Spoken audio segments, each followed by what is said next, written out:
how bad they were. The Kings bench is no great prize, I can assure you. And Omri didn't play as much against the better teams.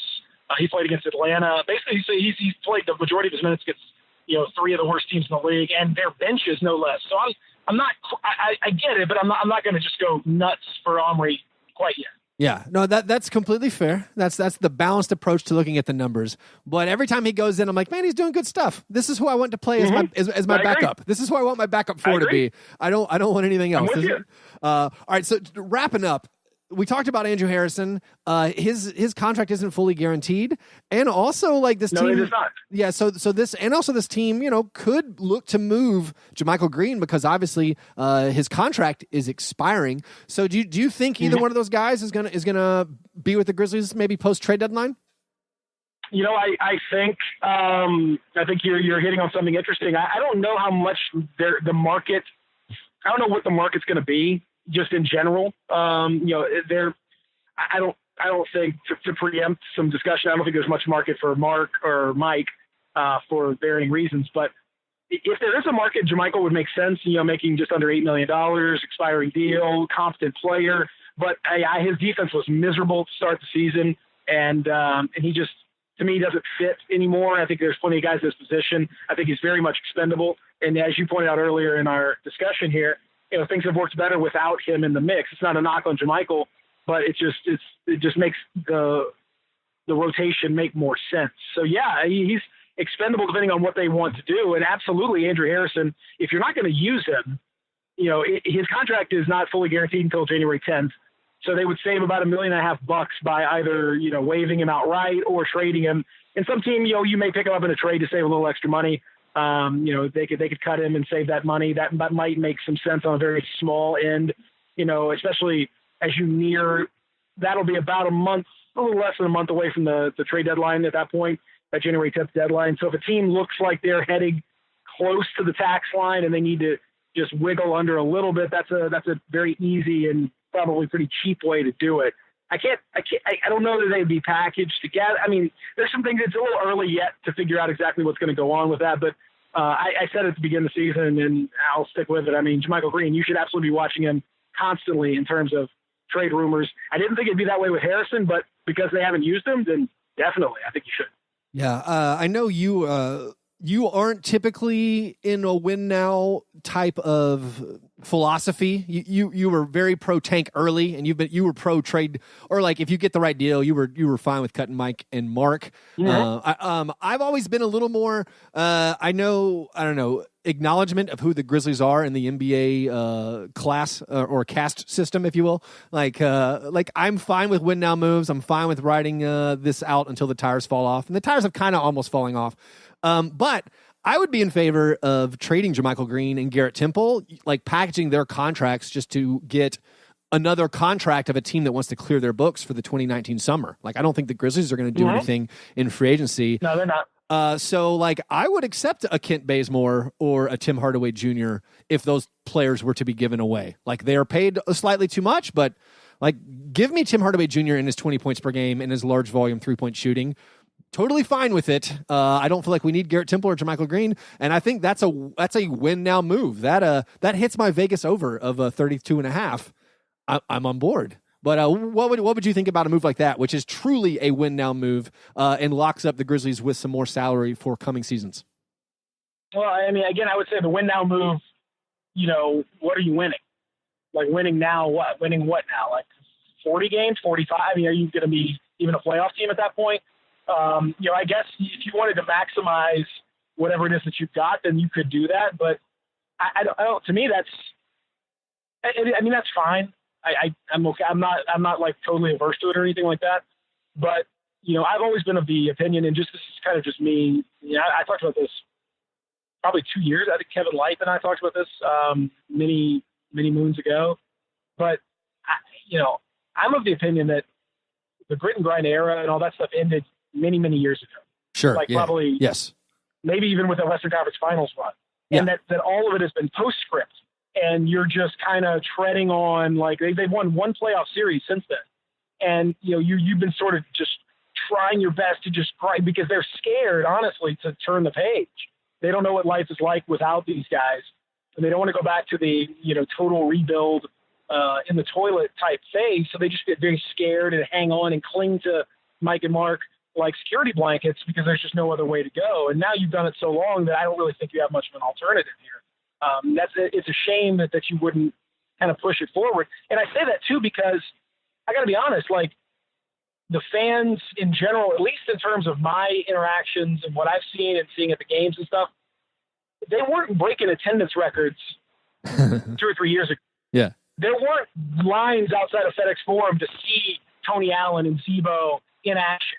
People may have, fetishized about what this meant and, oh, this is incredible, and this guy is, he's the heart and soul, and all that's cool.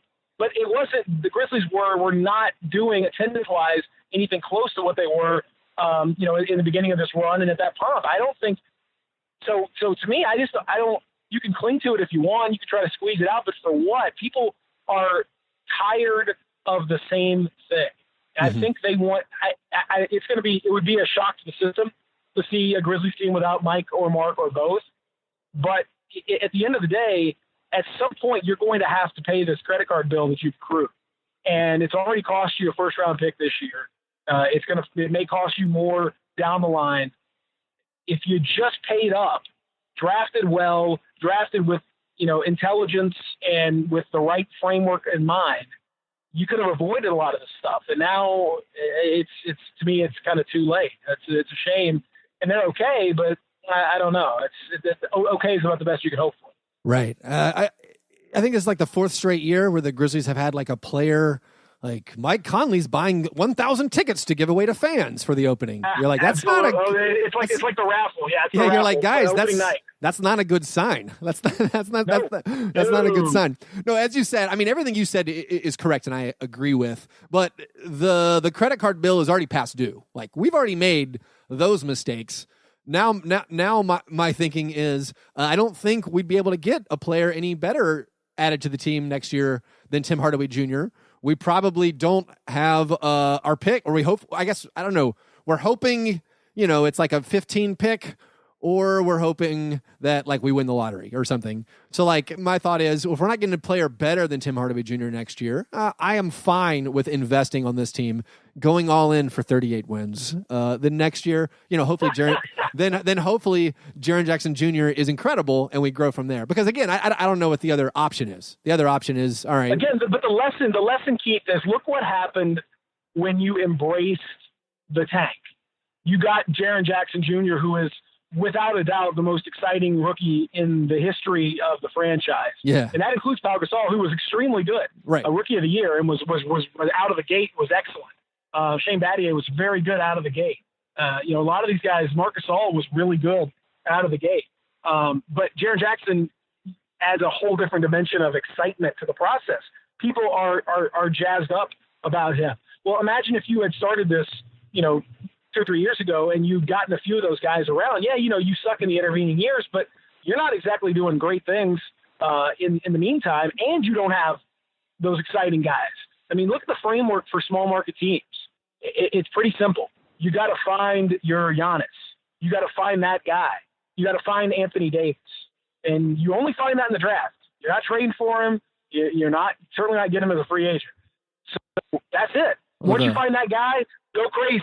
And maybe Jaren is that guy, but that's what you have to do. They've avoided it for too long. The one time they fell ass backwards into doing it, it worked, and it's worked great.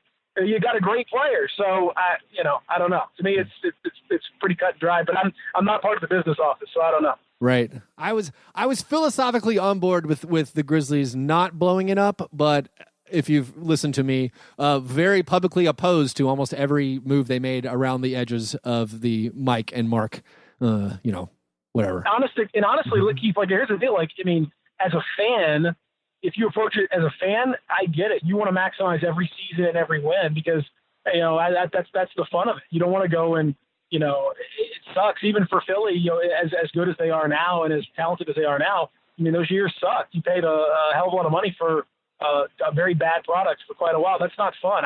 I sympathize. I'm not a fan, so I look at it from a more, just a framework of like, hey, look, I'm out here as an independent observer. So I'm not seeing it from that perspective. And I get that. As a fan, I totally understand, clinging to that and hoping for that. No, I get that. But your job in the business office and your job as a front office executive is not to be a fan. It's to be dispassionate. It's to be what's the best for the team long term. And what's the best way to grow? What's the best way to eventually get to the point where you can be competitive with those teams and have a chance in a very tough Western Conference? How do you do that? And I don't think many of the moves that they've made would qualify under that discussion there.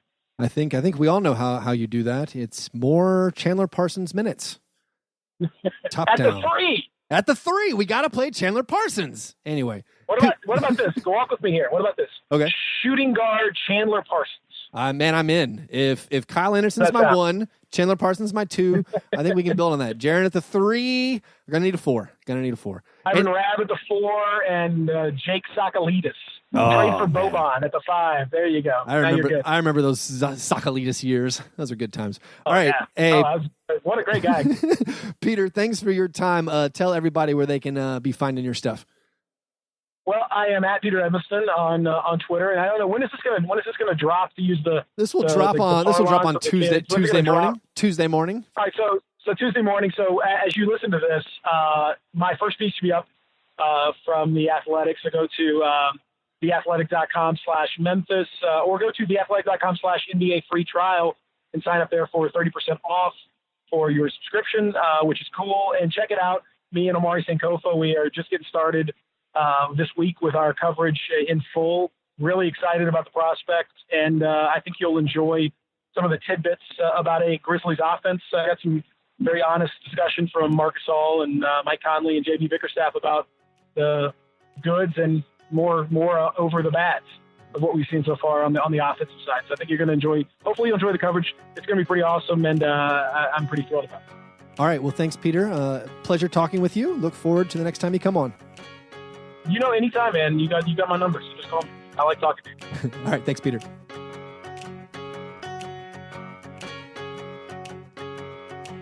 All right. Thanks to Peter. Always enjoy talking with him. Always enjoy talking Grizzlies. I was rewatching the Suns game after I spoke to Peter, and I didn't even notice. If that game stayed close, Marc Gasol was going to play like 39 minutes, which seems crazy. I still don't understand what they did with Jaren Jackson's minutes. All that to say, I'm very unsettled with the rotations of the Grizzlies, and I know we don't know much yet, and we do have a very good young player, so we can be happy, but not super excited. Again, especially seeing how strong the West of the West looks. I don't think the Grizzlies are better than the Clippers or the Mavericks. Maybe the Kings, we'll see. Maybe the Kings will be this year's, like last year's Orlando Magic or last year's Memphis Grizzlies, who started off well and then completely fell apart. But anyway, thanks for checking us out. Download the Draft app, draft.com/fastbreak. Use our code FASTBREAK. Find me on there. Let's play some of that nice daily fantasy basketball. If you're buying tickets, use SeatGeek.com. Use our code FASTBREAK. If you want to support the show, you do that at patreon.com. Patreon.com/fastbreakbreakfast. We got the bonus episodes over there, the bonus content. You can join our private Slack chat, talk about basketball around the clock, all kinds of good stuff. If you're a longtime listener and you're not on patreon.com/fastbreakbreakfast, you're missing out. So please check that out. All right, you can follow us on Facebook, on Instagram, and on Twitter at FastBreakBreak. You guys are the best. Thanks for listening. And remember, breakfast is the most important thing.